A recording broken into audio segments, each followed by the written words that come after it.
It's Chords and Coffee, and today I have the CEO, chairman of the board, the master of Buddy Blues Enterprises here on Chords and Coffee with me today. If you've never seen Mr. Buddy Blues on Instagram or YouTube, stop what you're doing right now. You can even call us Chords and Coffee. I give you full permission to do that. Go subscribe, go watch his content. One of the things I love about this guy is how authentic he is in front of the camera. You feel like truly you have a friend that's your guitar buddy as you're watching him go through his adventures. He does excellent pedal and guitar and amp demos. He's a fantastic player. He's hilarious. And he's also here today on Chords and Coffee, and we are literally meeting for the first time right here in front of you. Buddy Blues, welcome. Glad to have you, sir. Thank you. Thank you so much for having me. This was such an accolade. It's going to be downhill from here, so you might as well shut off your computer. Shut the laptop, move on. I'll see myself out. Well, it's been a great episode. All right. Cheers. No, I always love watching you on Instagram. I really mean that. So the other night I did kind of a deep dive, and I was just kind of going through some of your reels, and you bought a '07, right, Gibson 335, which is that's not an inexpensive guitar. That's a nice guitar. Yeah. And it seemed like within just moments of acquisition of that instrument, you were instantly modding it. I thought this would be kind of a fun place to start. For all of my guitar playing friends that are watching this right now, if you have the same gene that appears that Buddy and I have, where you just can't leave well enough alone, you have to change the pickups. Comment in the comments right now, just with a hand emoji. We see that hand. That's fine. Yeah. I'm the same way. I don't know what is it with that? Yeah, it took such a long time to find it too, because what I wanted was a 355, big headstock, the diamond, the 335 that's wearing a tuxedo. I wanted the 355, and I wanted it to have a factory Bigsby on it. Do you know how rare those are? You see them all the time on Instagram. But I think you're seeing the same ones, because it's not a regular Gibson thing. I spoke with Gibson themselves. They said, "Oh, dude, we do that like once a decade. We do a very short run." And what ends up happening is the Japanese market buys almost all of them. Really? So they're all spoken for. So if you go on eBay, you go on Reverb, and you're trying to find the 355 with a factory base, kind of like the Bonamassa one, kind of like, the look, the one. It's nearly impossible. So I said, and then if you do find it, it's going to be $8,000 for an older one. I mean, like 2007, 8, 9. And I was looking at the 2007s because I wanted an ebony board. I'm like, man, all right. So here's the deal. I'm not going to find it. So what I need to do is find one that does not have a Bigsby and put a Bigsby. Let me make this the way I want to make it. Ordered a guitar. It was from a guy in New York, has a small shop, very nice guy. Ordered the guitar, got it, opened it up. Within 20 minutes, that guitar had 8 holes in it. The pickups were removed. I didn't even plug it in. I don't know what it sounded like. I still don't know what it sounds like originally. Pickups were gone. The tone, everything, all the pots, everything was completely gutted off of that guitar. And then I made the guitar that I wanted. And it took about, I think, because I had to wait an extra day for the pickups, it took about 24 hours total. The moment where I knew, okay, I love this guy, was when you pulled out the wiring harness. Yeah. And it was RS Guitar Works, and it had some Emerson caps in it. And you were going to put those in there, and you were like, crap. Yeah. Well, I'm doing it anyway. And I was like, I should have checked. That's okay. I have totally done that, and there's something about so I've often equated it to this. Did you ever see that movie Good, Bad, and the Ugly, Clint Eastwood? Yes. Okay. Oh, yeah. So there's a scene in there where the Ugly, the Tuco character, goes into this general store and he goes, "Revolvers." And the guy puts revolvers out on the table, and he starts taking them apart, and he kind of puts together his own gun. He sort of mods a revolver. And whether or not that was better or even let's call it vast improvement, it didn't matter, because he wanted something that he could trust, that he knew would inspire him, and that was his own. And to me, that is like the gist of why we just love to mod things, because it's like making your own lightsaber. It's just part of the Jedi Order, right? Yeah, absolutely. I don't think I'm looking around the room. I don't think I have a single guitar, with the exception of a few that I'm sure we're going to talk about later on today, that I have not touched. Every single guitar has gotten something different in it. I mean, immediately by the second I get it. I don't know Yeah. why we're like this. Now that I think about it, this could be a disease. Well, I hope there's no cure. Yeah, actually, there is a cure. Get more guitars and buy pickups. Yeah. So Right. anyway, Right. well, speaking of which, how did you get started playing guitar? Just for folks that don't know.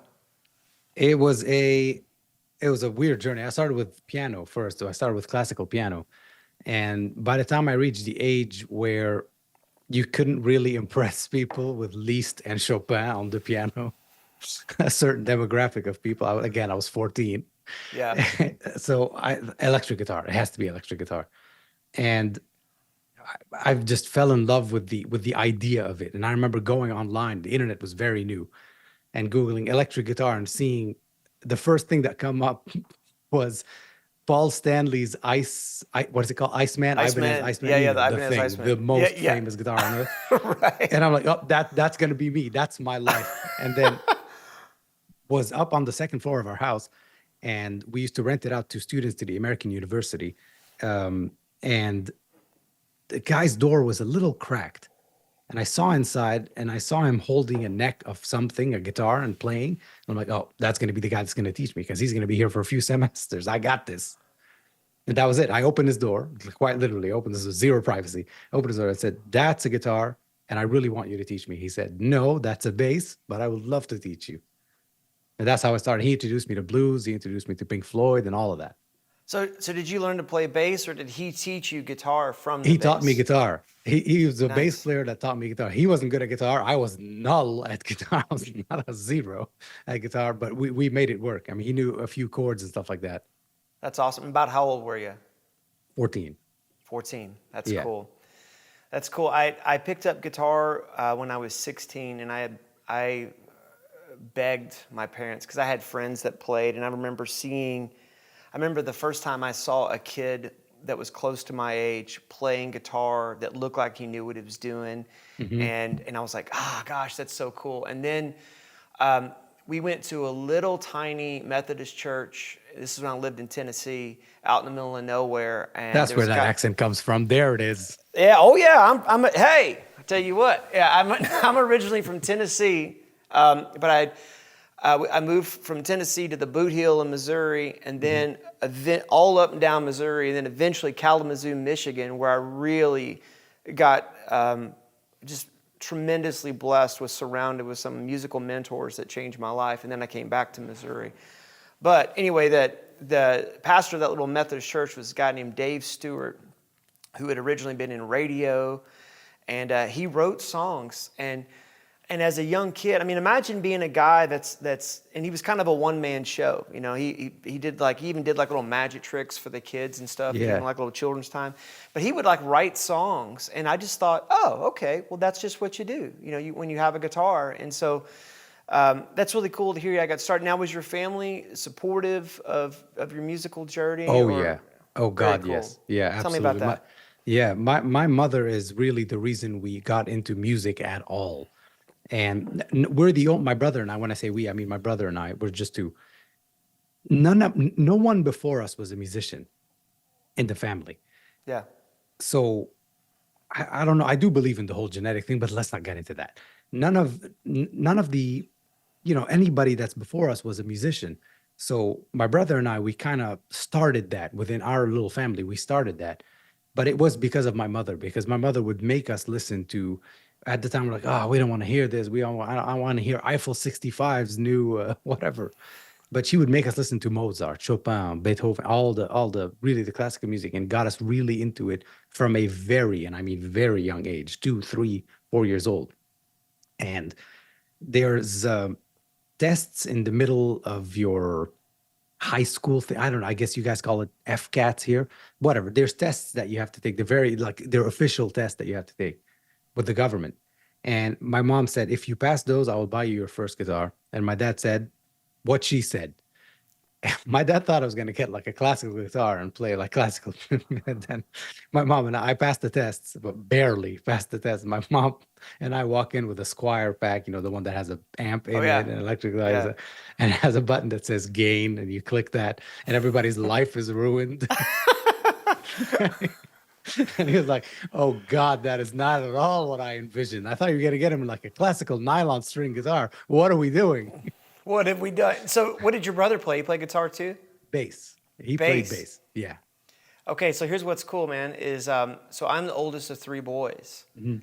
and my middle brother Josh played drums, still plays drums, and my youngest brother John plays bass. And John and I've actually we've all played music together. We had like a band together. Same deal, just like you said. We were kind of the first, what I would call actual musicians in our Right. family. There were people that kind of, like maybe bought a guitar and, like my mom actually had bought a guitar in the 60s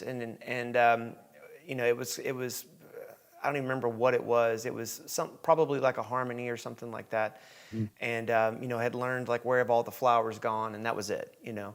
But we were the first. And I will say something. You said you didn't want to talk about the genetics, and I'll respect that. But I will say this.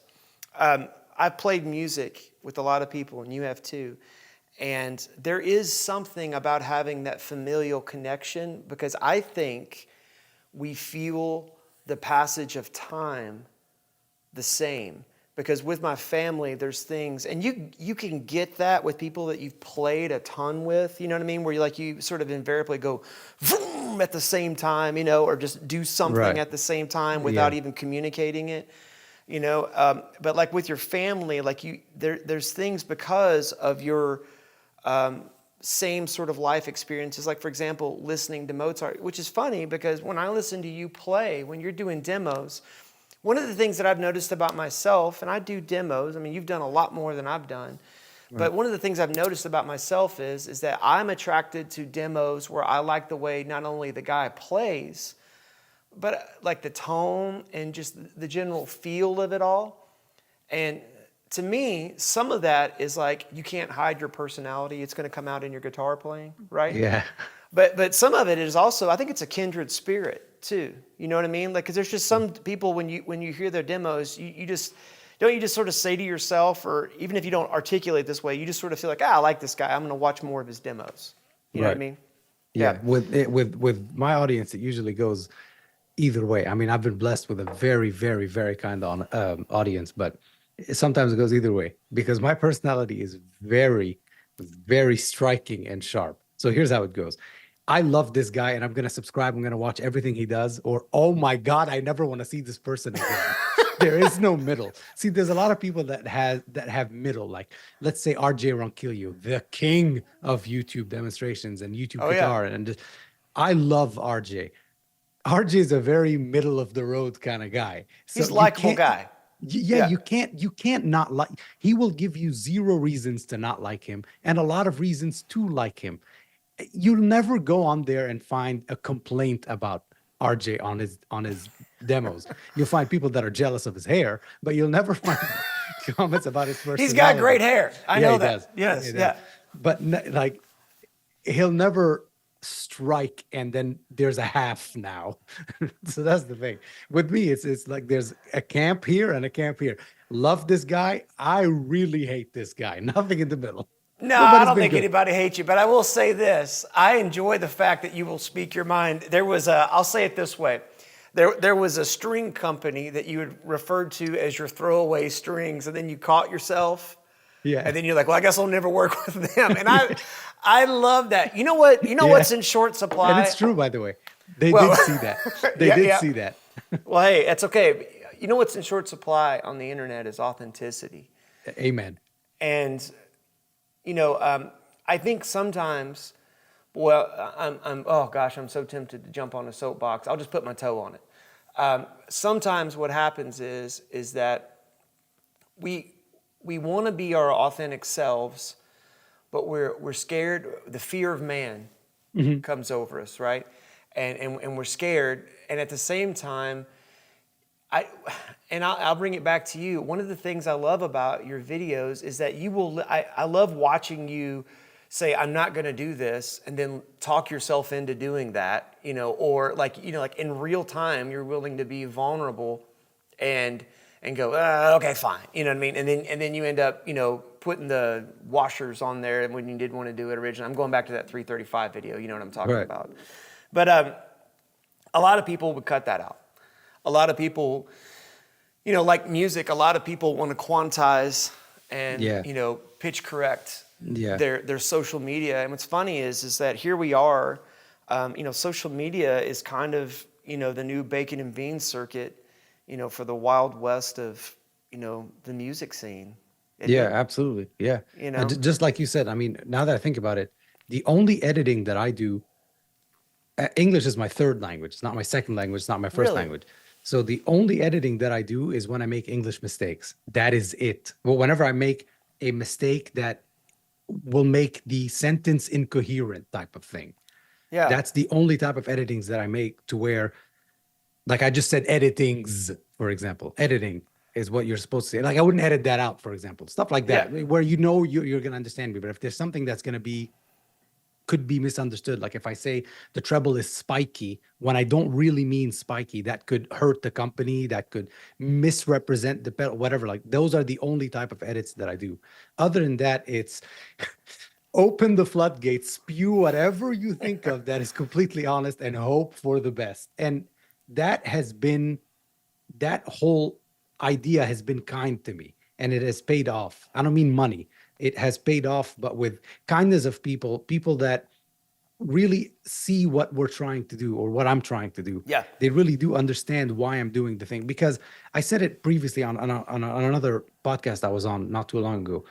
The audience is always, that's the first thing I learned on YouTube. The audience is always smarter than you.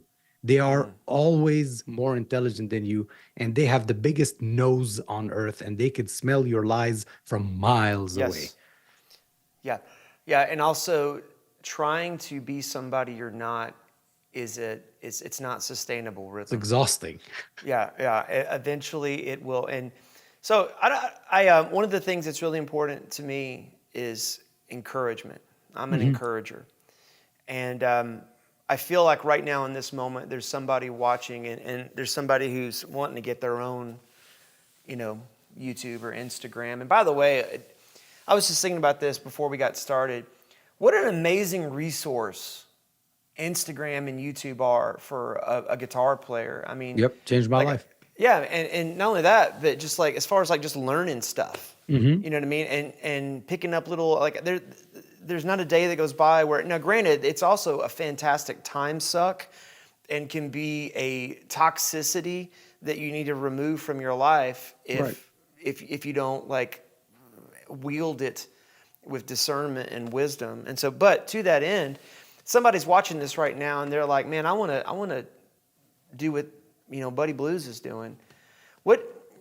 What have you, if you could give yourself, like go back in time and like give yourself just quick advice, like friendly advice to before you got started on this that would save you a lot of heartache, what would you say to yourself? Focus less on the gear and focus more on you. Focus more on you, meaning not you. There's no character to build. This is who I've always been. It's why I got kicked out of so many schools. This is who I've always been. It's focus on making people understand why you are the way you are, why you do this so much with your hands, and people will understand. People will either understand you or they will not. You don't have to win everyone over. You don't have to win everyone over. That's advice number one. Advice number two was what I started with is don't focus so much on the gear. When I started with this guy. I put this guy on a tripod. Oh, yeah. And that was my microphone as well as my, camera. And that was my first video. And same here. By the way, I started with my phone. Yeah.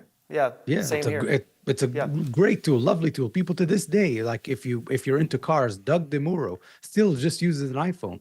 Dude, Tom Bukovac. Yeah. Tom Bukovac, Uncle Larry. Like I think like I don't know, 99.9% of his videos is his phone. You know what I mean? Absolutely. And you talk about a YouTube master. Absolutely, yeah. And a guitar master as well. But yeah. Oh, yeah. And so focus less on the gear, focus less on, all right, let me get this $3,000 lens. Let me get Yeah. all of that. But this blue buddy says subscribe, pedals, shelf, that's for the brands. That's not for you. That's for the brands. So that whenever a brand wants to use the video that you've done for their product, demo, whatever it is, whatever they're trying to promote. If a brand ends up collaborating with you, if they end up whatever, your background is so that they have a nice video on their platform. That's really it. But focus less on gear. That's what I would tell a young buddy from 4 years ago who didn't have any white hair. I would tell him focus way less on gear and don't try to win everyone over. Some people are just not going to like you, and that's okay. Yeah, man, that is huge. And that, from a musical standpoint too, that trying to win everybody over may be the root cause of so much music that is so homogenized and so free of risk. Right. You know? Absolutely. Yeah. And imagine if that band, that imaginary band that we're talking of, imagine if that band were to just put out the original song they actually wrote. Yeah. How much happier they would be. I'm not saying they're going to be the next Taylor Swift, but how much happier they would be. Yeah.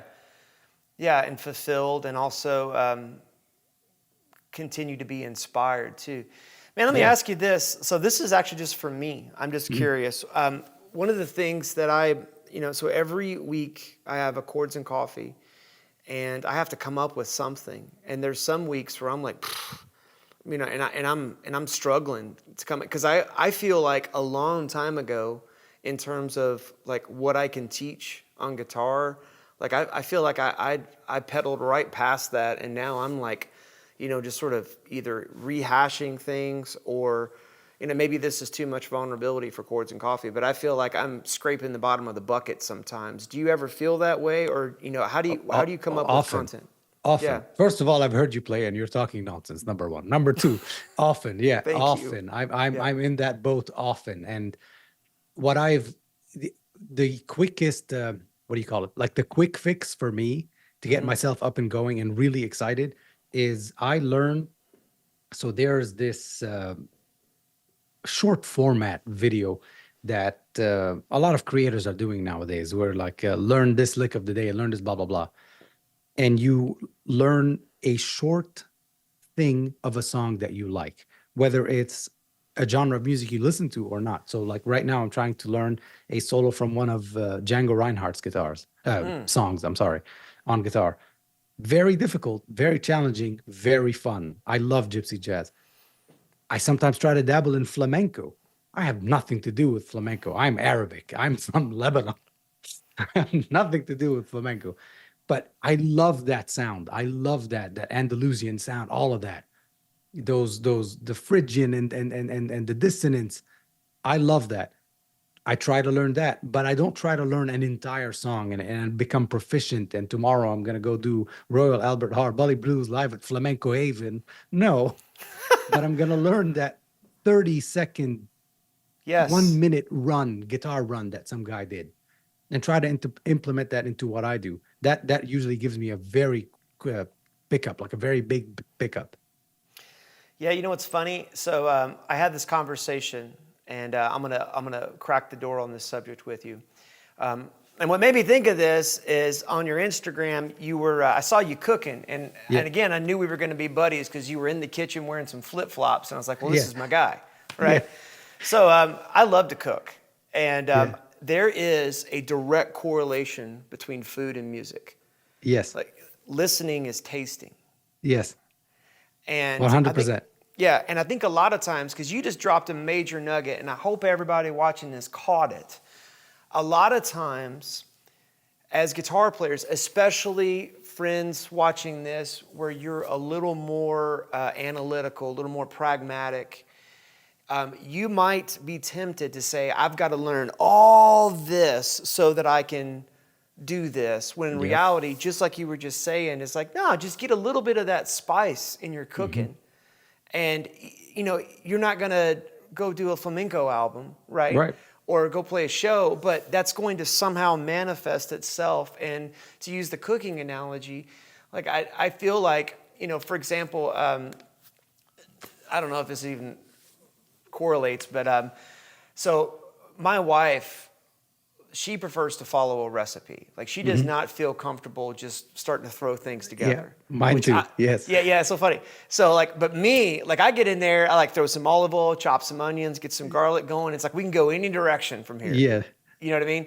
And when I told her one time I needed some paprika, and she came back with something that wasn't smoked paprika. Yeah. And I'm like, no, that's the only paprika I use is smoked paprika, right? The other one is just tasteless, really. Exactly. Unless you're going to put it in the skillet and actually burn it, which I'm like, toast it and all of that. Yeah. I don't have time for that. But anyway, what's funny to me is like when you start to use that as a metaphor for playing, don't you feel like not only just us two guys sitting here, but I think a lot of our favorite players feel that way. Like one of my favorite guys is Jeff Beck, right?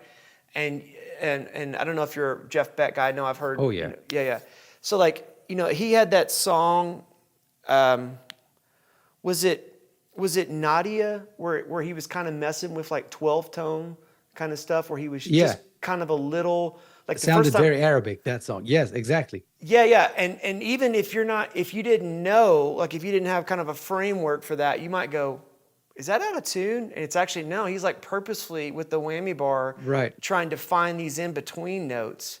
Yeah. But he didn't change his whole deal to go after that. Right. And he didn't buy a guitar that has frets in the middle of frets and microtonal or any of that. No.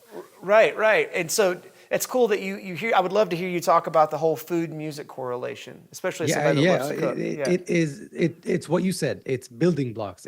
Cooking is not, for some, it is obviously following a recipe. If you're baking, you must follow it. But anyway, when we're talking about cooking, it's everything has building blocks. Like you said, you're going to start with olive oil, you're going to start with garlic, and you're going to start with onions and blah, blah, blah. And then that could go quite literally anywhere. That is the foundation of, that's technique. That is, I know how to do this. I know how to do that. I know how to play my pentatonics. I know how to play my minor, whatever. That's that. That's the olive oil, the garlic, and the onion. And anything above that, the embellishments or whatever, or what the main dish is the genre of music. Let's say I'm a blues guy, which indeed I am. What we're making today in this here skillet is a shuffle in E. That's what I must end up with at the end. How we get there is all how you've done it and how you interpret things. But there are things you cannot change, kind of like a marinara. You cannot. It has olive oil, it has garlic, it has red chili flakes. You can't. You can say this is my version of it, which is Schofield blues, if you will. Yeah. But if you want to play the original, you want to make a marinara, the shuffle in E, that's how it's done. And then all of that, if you want to add dried herbs, you want to add basil, you're allergic to basil, whatever it is, that's what makes you I know this is a dish that Buddy cooked. I know this is a solo that Buddy played. I mean, that's the goal eventually. I don't know if I'm there. I don't know if you hear me say, that's what, like you hear Aaron Johnson. You're like, oh, I know who that is. I don't know if I've developed that yet, but that's the end goal, really. Well, what's funny is I said this earlier, you hear somebody's personality come out in their playing, good and bad. And I hear your, like as funny and as, sort of as much comedic, flair that you have, just to how you just naturally just talk and communicate. There's also a very serious side of you and a very introspective, and which is, to me, part and parcel of being able to extrapolate humorous things out of everyday life. You have to be able to look at it deeper than just, Yeah, I grew up in Beirut. Do you think I had a choice? I grew up in war. Yeah, there you go. Yeah, man. Yeah, what a great line. Yeah, I didn't, But you sound like Buddy Blues. And Miles Davis said it takes a long time to learn how to sound like yourself, right? Which leads me to my next question. Yeah. I like to ask this to guitar playing friends. If I were to ask you, what five albums, if I were to listen to them, would I then know something more about you? These albums really mean something to you. And it's like there's something about your upbringing as a musician, but also it just resonates with you on such a deep level. What five albums would that be? Dark Side of the Moon, Oh, yeah. certainly, Yeah. because that's what started it all for me. I was Pink Floyd obsessed at the beginning. I mean, it was unhealthy. Like, get a black Strat, put a black pick guard on it, get EMGs that David Gilmour used. It was a thing. Wow. Did you have the little bitty short whammy bar too? Yes, yeah, absolutely. I still do. There you go. Yeah. There you go. Yeah. I hated it, and it was impractical because that's how he plays. It's not how I play. Anyway, You were all in. yeah. That's awesome. Terrible whammy bar, honestly, but whatever. Anyway, certainly SRV's Texas Flood, certainly, Yeah. because that's then what introduced me to blues and all of that. And then, Before you go on with that one, do Yeah. you remember the first time you saw live at El Mocambo? Live yes, at El Mocambo. 100%. Were you relatively the same age as when you heard Texas Flood? Yes, Yes, I don't know about you, but when I saw that, and like I saw how often he was changing his pickups and touching the knobs on his guitar, that was like, yeah. yeah. Yeah, Anyway, even when I'm playing unplugged now, when I'm playing unplugged, I'm playing a Strat that is not plugged into anything. I change pickups while I'm playing. that's good practice, though, right? Yeah, Right. Okay, so Certainly. number 3. Number 3 is more of a live concert that from that live concert, it gave me the step after the garlic. Oil is already in, onions are already in, garlic are already in. Where do I go? The Tree to me was the very first Crossroads from Oh, Eric wow. Clapton. Remember, I was 14, 15 at the time, and everything, how can I say this? Everything has already happened. Steve Ray Vaughan has already passed away. All his music is out. Most of BB King's music by that time was out. You know, Pink Floyd had been dissolved. Yeah. So nothing new was coming out when I was 14 from the music that I like, is what I meant. And when Crossroads came out, it introduced me to a whole world. Hubert Sumlin, who is that? Robert Cray, what is that? John Mayer at the time. Whoa, who is this kid? He's very young, wearing 3 polos and doing this to the I collar. remember that. Yeah, was that 2008, 2009? What was that? It must be before. It must be 4. Yeah, it has to be 2004. We're talking about the very, very first. I can't find it anywhere anymore, by the way. No, I remember because John Mayer he was playing the Strat and he had the blue and red polo. It's so funny you say Bingo. that. Bingo, Yeah, that's the one. Yeah, and he played City Love, and then he did like a little D minor kind of groove. And Yes. it wasn't until that D minor or whatever minor thing groove it was, because at that Yeah. point I was like, wait a second. Yes. You know what I mean?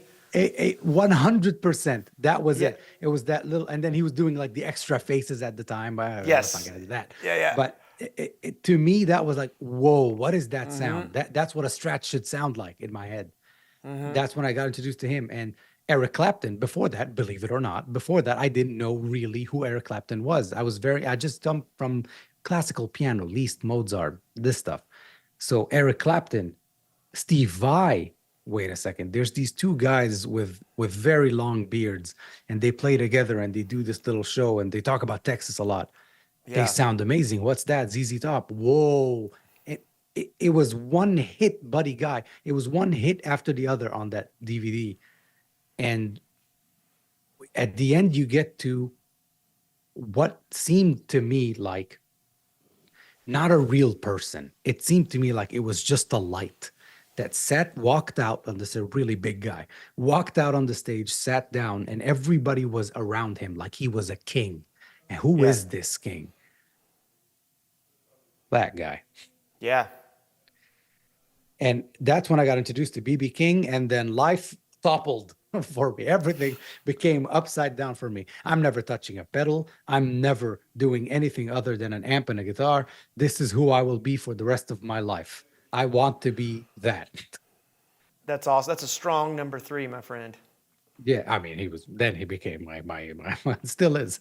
But yeah, and then got introduced to BB King, and that was it. Was that same DVD? Was Doyle Bramall too playing with Eric Clapton on that? Yes, that was 100%. That was a huge revelation, because I think there's a version of the song "Cocaine" on there. Yes. And Doyle plays a solo that's almost like major key sounding. Yes. You know, it's like Yes. major pentatonic and with this fuzz tone. And that was the first time for me where I was like, man, he's playing like a Marshall, and like he's getting a tone that like I didn't understand, because up until that Yes. point, Marshall was chugga chugga chugga, you know, for me, and not like this thick, you know, Yeah. just syrupy, wonderful thing. That's cool. All right, Yeah. number 4, number 5. Number 4 has to be the Django Collection. There's an Ah, old, yeah, there's an old CD album that came out, the best of Django, whatever it's called, the Django Collection. That that was very important to me as well, because that got me really into, let me explore other stuff as well.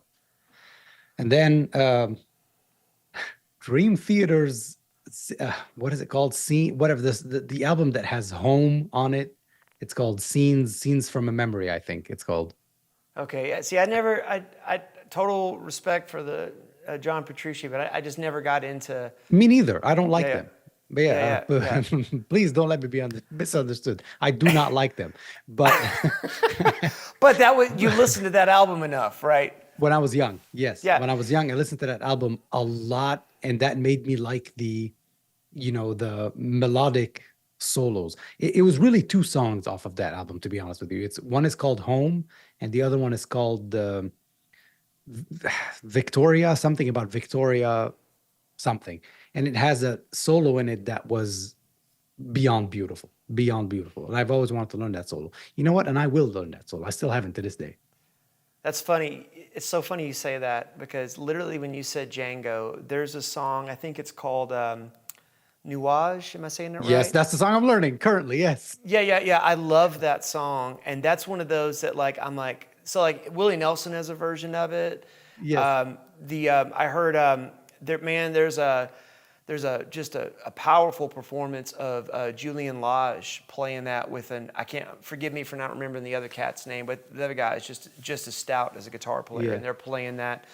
And that's one of those that I have a list of songs that I keep on my phone, like on the notes of like things that I just eventually, it's like, I want to learn this. And so that's Yeah. cool that you're learning that. Are you learning that on your own, or are you working with somebody on that? On my own with you right behind the camera here, there's a TV, and on YouTube I do the slow down thing quite a bit. Yeah. I mean, the song itself is not that fast, but the nuances of how are you bending that much and it sounds so different than when I bend that stuff, the little nuances. Yeah, it's a beautiful tune, and I hope this little moment in this conversation really encourages somebody, because I think a lot of times when I talk to friends who are just getting started playing, I think sometimes like the way that they might describe, or like they might offer a compliment, they sort of offer it in the sense that, man, buddy, you have arrived, and you're a great player, and you're not only still working on stuff, but you're just like everybody else, getting on YouTube and slowing it down and Yeah. playing it over. And and also it's comforting to know, like, you have songs that you're like, one day I'm going to learn to play this, but right now this is not that day. Yeah. And there's nothing wrong with Yeah. that. It's just like, Yeah. So that's awesome. So, I love what you said about just, everything from the cooking to the learning, and like, something you said I just wanted to touch on briefly. Don't you feel like as a guitar player, and this kind of relates into gear, and I want to give a shout out to Johnny at LSL, if we can, through this, but Coolest dude. oh, just a sweetheart of a human being. Yeah. And but I feel like every time I get a new guitar, it's a sword for a new quest. That's how I Yeah. think about it. Yeah. I And- like that. and- I'm going to use yeah, that. You should, yeah. And so to that end, though, you said something.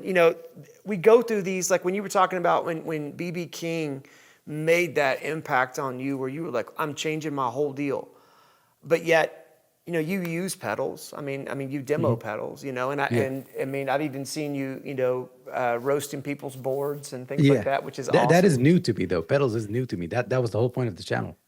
Yeah, I didn't start touching pedals till like 4 years ago.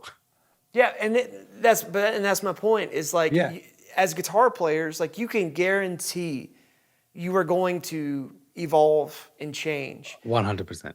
And I You're think correct. the more resistant you are to that, I feel like you're missing out because as a guitar player, like I'm like you. Like when I first got started, first of all, I'll be 49 in February, Mm. and looking back on it, there weren't a whole lot of pedals. Like when I first got started, there was there was Boss pedals, there was some old Ibanez and DOD kind of pedals, but nothing like today. Not even Yeah. close, Oh, yeah. yeah. And I remember effects processors more than I remember pedals. I had a Korg A4 back Right. in the day. And I don't know if yeah, and I think they made it into a rack as well, type thing. Yeah. And but anyway, all that to say this is then starting with very little pedals, and then I had a lot of pedals, and now I still use a pedal board, and now I finally succumbed to the line direct thing, Yeah. but I still prefer an amp, and even now, like I find that I've had to have people make me show up to the gig with just an amp and a guitar, and I sort of still felt a little like, But we go through these evolutions as guitar Yeah. players, and sometimes the gear precedes the next season, which leads me, man, let's talk about how great LSL guitars are. Oh, yeah. Absolutely. Earlier, when I said that I'm looking around the room and there's not a single guitar that I haven't touched, with the exception of two, is the LSLs that I have. I have not done a single thing. I have not turned a truss rod once on these That's guitars, amazing. except strings. The only thing I've changed is strings. Wow. That is it. Yeah, a lot of people will ask me, so why would I go with that over all the myriad of Fender style options? And my answer is always necks to me, the neck is like the personality or the spirit of the guitar, and the pickups are like the attitude. You can change your attitude, but really like the neck on a guitar, that's who that guitar is. Yeah. And every LSL neck I've ever picked up has always been like, man, that's a good neck, even though they're different profiles. You know what I mean? Yeah, exactly. Like the other day, I was in Guitar Center, and they had an LSL that it's something that is the farthest. I mean, this is my world. There it is. Just Boom. give me 3 single coils, and if we want to get super fancy and give me a humbucker. Like that one. Yeah, exactly. Oh my God, that's gorgeous. Is that yours? Yep. That is This beautiful. Buddy, this could be your guitar. It is for sale at Palen Music Center. Normally, I don't That do is that on very Chords and nice. Coffee, but I'm an opportunist, and the Hey, moment might as well. happened. That Yes. is gorgeous. Yeah. Look at that. Yeah, look at the neck on there too. Yeah. What's it called? What's the name? So this one is actually Levi, Oh, I like it. and I think it's denim thing, but you could also use it as one of the 12 tribes of Israel too, if you like that Right. as well. Yeah. There you go. But yeah, so and that LSL that I was talking about that I saw at the Guitar Center, farthest thing from what I would go. Humbucker, single coil humbucker, locking trem, Floyd Rose, the works. Yeah. Very heavy metal or very rock oriented, we'll say. Even that, I grabbed it and I'm like, oh, man, that is the perfect neck. And it was one of those thinner necks. This is for a shredder guy, which I am not. Grabbed it. I'm like, man, even this thin neck is perfect. It just fits. It contours so. It feels like it's been played for years. It feels like my guitar. The one that's hanging at the Guitar Center felt like my guitar. So Yeah. that they have that, and they have the other thing that they have is experience. This only comes from experience. Is understanding what a vintage feeling guitar. I don't mean vintage like, oh, this is a 57. I mean a guitar that has been with you for a long time. Something Yeah. that's yours. They understand that. Yeah. Because Lance has so many of his guitars from when he was a kid in the 1800s that it is remarkable how he understands that. This is how a guitar should feel. He knows that, and then he teaches that to the team and all of that. That's what I think they're the best at. Also, they make the best like Strat style guitars out there, so there's that. Yeah, they do a great job with their instruments. So Well, I'll tell you what, man. Thank you so much for your time. And Thank you for having me. oh yeah, no, this has been great. I love talking to you. And before we go, I like to encourage folks. And something that we say here is we're living life the best we can with a guitar in our hand. And one of the things I would love for you to do is I want you to encourage two people. The first is right now there is a person who is just getting started playing guitar, and maybe they're even a little older than you and I, and they feel like, gosh, man, it's going to take me to forever just to sound even 1/3 as good as I would hope to sound. And I want you to basically encourage them not to quit and don't give up. You absolutely keep going, because there was a time when I would have sold my entire everything I owned to be able to play the Comfortably Numb solo. And that you set yourself these benchmarks. Then when I got there, I'm like, well, I'm really glad I didn't sell everything I owned, because I thought that was going to take years and years and years. The Comfortably Numb solo turned out to be like, it took me, when I was a beginner, it took me about 6-7 months. It's a long time, but keep at it, because progress does not come overnight, but it does come in steps. And the steps click. If you've ever had one of those, the car thing, the ratchet thing, the click, click, click, click, click, click. Yeah. Then it starts tightening things. That's what progress is like. You do this a lot and then it clicks. Then it's never going back. Like a bicycle, it's never going back. Once you've clicked it, so you gotta keep going. You have to keep going. And you'll get there way sooner. I guarantee you, all of us have done that. And I still do that. Way sooner than you think. You will get there, whether you're trying to nail a lick or a whole genre of music. I love Keep that. at it. Now for the other person, thank you. That was beautiful. Yes. For the other person, there's a young kid. And, this kid's coming up at a time where there's just uncertainty is everywhere. And distractions are everywhere.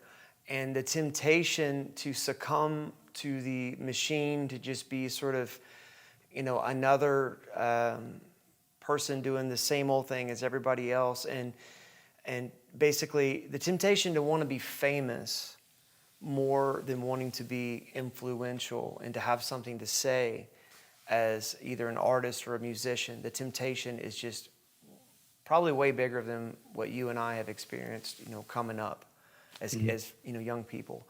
And touch screens and video games and cell phones and social media and pressure that is just different when you're a kid.